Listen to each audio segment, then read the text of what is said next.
Hi குட்டீஸ். Alice இன் wonderland, Alice இன் அற்புத உலகம் தமிழ் கேட்போமா? சரி, பார்க்கலாம். எப்படியும் அதற்கு கிறிஸ்துமஸிற்கு புது காலணிகள் வாங்கி கொடுத்து விட்டால் சந்தோஷமாகிவிடும். கட்டாயம் நான் அதை செய்வேன் என்றார். பின்னும் அவள் யோசித்தாள். கால்களுக்கு ஏதாவது ஒன்றை வாங்கி பரிசளிப்பதாக இருந்தால் என்ன அனுப்புவது? பேசாமல் கொரியரில் அனுப்பிவிடலாம். பின் அவளே வேடிக்கையாக சிரித்து கொண்டாள். வேடிக்கையாக இல்லை, நான் என் கால்களுக்கு கொரியரில் பரிசு வாங்கி கொடுத்து அனுப்புவது, அதை பற்றி யோசிக்க யோசிக்க வேடிக்கையாக இருந்தது. அந்த கொரியரை யார் பேருக்கு அனுப்புவது? ஆலிஸின் வலது பாதம் ஹெர்த்ரக் பென்டர் அருகில் இப்படிக்கு அன்புடன் ஆலிஸ் என முகவரியிட்டு அனுப்பிவிடலாம் என நினைத்தாள். ஓ டியர், நான் எவ்வளவு முட்டாள்தனமாக பேசிக்கொண்டிருக்கிறேன். பேசிக்கொண்டிருந்த அந்த நிமிடத்தில் அவளது தலை கூரையின் மேல் சுவரை தட்டி இடித்து நின்றது. அவள் உயரமாக வளர்ந்து கொண்டே இருந்தாள். இதை கண்டதும் அவள் வேகமாக தங்க சாவியை எடுத்துக்கொண்டு தோட்டத்து கதவை நோக்கி ஓடினாள். பாவம் ஆலிஸ், அவள் தடுமாறி கீழே விழுந்தாள். தோட்டத்திற்குள் இனி நுழைய முடியாது என்று கவலையோடு அந்த பாதையை ஒற்றைக்கண் கொண்டு பார்த்தாள். அப்போதும் உள்ளே போவதற்கு வழியில்லை. அவள் உட்கார்ந்தபடியே அழத் துவங்கினாள். உன்னை பார்த்து நீயே வெட்கப்படு என்றாள் ஆலிஸ். தன்னையே பெரிய மனுஷி போன்ற நீ இப்படி அழுது கொண்டே இருக்கலாமா? நிறுத்து நிறுத்து, நான் சொல்கிறேன் நிறுத்து. இப்படியாக அவளே வெட்கப்பட்டு சமாதமுற்றாள். ஆனால் அதற்குள் லிட்டராக அவள் விட்ட கண்ணீர் அவளை சுற்றி 4 அடி ஆழம் நிரம்பிய குளம் போலாகியிருந்தது. அந்த அறையின் பாதியை மூழ்கடிப்பது போல் நிறைந்திருந்தது கண்ணீர். சில நிமிடங்களுக்கு பிறகு அவள் அருகே ஏதோ ஒரு காலடி சப்தத்தை கேட்டாள். கண்களை கசக்கிக் கொண்டு திரும்பி பார்த்தபோது வெள்ளை முயல் திருப்பி கொண்டு இருந்தது. மிக அழகாக உடை உடுத்தி இருந்தது முயல். ஒரு கையில் வெள்ளை உரை அணிந்து நீண்ட அங்கியோடு அது தனக்குத்தானே பேசியபடி வேகமாக கடந்து போய் கொண்டிருந்தது. ஓ சீமாட்டியே, ஓ சீமாட்டியே, என்னை காட்டு மிராண்டி என நினைத்து விடாதே. உன்னை காக்க வைத்ததற்கு ஆலிஸ் சோர்வுற்று இருந்தாள். அவள் யாரிடமாவது உதவி பெற விரும்பினாள். அதனால் முயல் அவளை கடந்து போகும்போது அவள் கேட்டாள், சார், எனக்கு ஒரு உதவ முடியுமா? இதை கேட்டது முயல் திரும்பி தன் கையில் இருந்த வெள்ளை உரையையும் சிறு விசிறியையும் அவளை நோக்கி எறிந்துவிட்டு அவசரமாக இருட்டினுள் சென்று மறைந்தது. ஆலிஸ் அந்த கையுறைகளை எடுத்து விசிறியபடியே, ஓ டியர், இன்று ஏன் இப்படி ஆகிவிட்டது? முன்பெல்லாம் இப்படி எதுவும் நடக்கவில்லை. எல்லாமும் மாறி மாறி கொண்டிருக்கிறதே. நானும் நான் மாறிவிட்டேன். ஏன் என்று காலையிலிருந்து அதே ஆலிஸிற்குத்தான் இப்போதும் இருக்கிறாள் சொல். நானும் கொஞ்சம் மாறித்தான் இருக்கிறேன். நான் இல்லைதான். பின் அவளுக்கு ஏன் புதிராக இருந்தது? உண்மையில் அவள் யார்? பெரிய புதிராக இருக்கிறதே.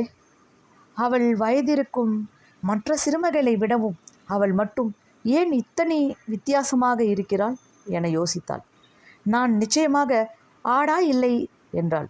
ஆடாவிற்கு நீண்ட சுருள் முடிகள், ஆனால் அதுபோல சுருள் முடிகள் ஆலிஸிற்கு இல்லை. ஆடான்னு இன்னொரு பொண்ணு, அவள் மேபலும் இல்லை. மேபலும் இன்னொரு பொண்ணு, அவளோட ஃப்ரெண்ட்ஸு. மேபல் ஏனென்றால் மேபல் வேறு மாதிரியாக இருப்பாள். அத்தோடு அவள் சின்னவள். அது சரி, நான் யார்? ஓ டியர், எவ்வளவு பெரிய புதிர் இது! நான் உபயோகப்படுத்தும் பொருட்கள் மூலம் என்னை நான் தான் உறுதிப்படுத்தி கொள்ள முடியுமா? அதாவது 4 5 12 4 6 13 4 7 ஓ, குழப்பமாக இருக்கிறதே. எப்படி பெருக்குவது என்றே தெரியவில்லை. சரி, பூகோளத்தை பற்றி யோசிக்கலாம். பாரிஸின் தலைநகரம் லண்டன். பாரிஸ் ரோமின் தலைநகரம். இல்லை, தவறு. நான் நிச்சயம் மேபல் இல்லை. நான் சின்னவள். அவள் தன் கைகளை மடித்து வைத்து கணக்கிட மாட்டாள். பாடங்களை படித்து பார்த்தாள். திரும்ப திரும்ப சொன்னாள். அவள் குரல் கரகரத்தது, வித்தியாசமாகவும் இருந்தது. அத்தோடு வார்த்தைகளை வைத்து விளையாடினாள். சின்னந்திரு முதலை மின்னும் வாளை வளர்த்தேனே, நைல் நதியின் நீரில் பொன்னிறமாய் மூழ்கி ஓடி வந்தேனே, எவ்வளவு அழகாக ஆடை அணிந்த ஆள், எவ்வளவு அழகான உரை, குட்டி மீன்களை வரவேற்று சிரிக்கும், ஹா அழகாக. இதெல்லாம் பாடல்களே இல்லை என்றாள் ஆலிஸ். பின் அழத் தொடங்கியபடியே, நான் மேபல்தான். நான் அவளைப் போலவே கஷ்டத்தோடு வாழ வேண்டும். சின்ன வீட்டில் விளையாட சாமான்கள் ஏதுமின்றி ஏகப்பட்ட பாட புத்தகங்களோடு. இல்லை, நான் என் மனதை மாற்றிக்கொள்ள வேண்டும். நான் தான் மேபல் என்றால் நான் இப்படி உட்கார்ந்திருக்க வேண்டியதுதான். நான் மீள முடியாது. அது சரி, நான் யார்? சொல்லுங்கள், நான் யார்? நான் வேறு யாருமா என்ன? இல்லை. ஓ டியர் ஆலிஸ், கரைந்தாள். கண்ணீர் பெருகியது. நான் தனியாக இருப்பது பிடிக்கவில்லை என்றபடியே அழுதாள். அழுதபடியே அவள் தன் கைகளை பார்த்தாள். முயல் தூக்கி எறிந்த வெள்ளை கை உறைகளை அவள் மாட்டியிருந்தாள். அவளாகவே கேட்டுக்கொண்டாள். எப்படி இதை நான் மாட்டிக்கொண்டேன்? நான் ஒருவேளை சுருங்கி சின்னவளாகிவிட்டேனா? அவள் அப்போது சுருங்கி 2 அங்குலம் உயரமாகியிருந்தாள். அதற்கு காரணம் அவள் கையில் இருந்த விசிறிதான் என நினைத்து அதை வீசி எறிந்தாள்.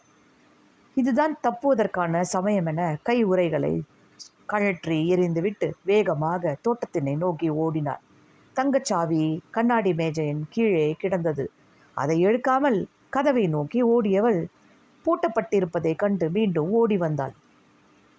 இவ்வளவு சின்னவளாக இனி ஒருபோதும் நான் மாற முடியாது. இதுவே சமயம் என அவள் ஓடும்போது கால் தவறி அங்கிருந்து கண்ணீர் குளத்தினுள் விழுந்தாள். உப்பு தண்ணீர் அவள் வாயினுள் புகுந்தது. விழுந்தவுடன் அவள் ருசித்த உப்பை கண்டு நான் கடலில் விழுந்து விட்டதாக நினைத்து கொண்டாள். இது கடலாக இருந்தால் நான் ரயிலில் தப்பிச் செல்ல முடியும் என்றாள். ஒரு சமயம் ஆலிஸ் கடற்கரை பகுதிக்கு சென்றபோது குழந்தைகள் விளையாடி கொண்டிருந்தனர். கடற்கரையில் நிறைய வாடகை அறைகள், குளிப்பிடங்கள், அதன் மறுபக்கம் ஒரு ரயில்வே நிலையம் இருப்பதை கண்டாள். ஆனால் அதனால் ரயில்வே நிலையங்கள் கடலுக்கருகில் தான் எப்போதும் இருக்கும் என நினைத்தாள். எப்படியோ இப்போது கண்ணீர் குளம் 9 அடி உயரத்திற்கு நீர் நிறைந்தது போல் இருந்தது. நான் இனிமேல் அதிகம் அழக்கூடாது என அவளாகவே சொல்லிக்கொண்டாள். அந்த குளத்தில் நீந்தி சென்றபடியே சொன்னாள், என் கண்ணீரிலே நான் மூழ்கி சாக நேரிடுமா? கொடுமையானதுதான். எல்லாமே கோரமாயிருக்கிறதே என்று. இப்போது தண்ணீரில் ஏதோ தாவிச் செல்வது போலிருந்தது. என்னவென்று பார்ப்பதற்காக அவள் அக்கம் பக்கம் போனாள்.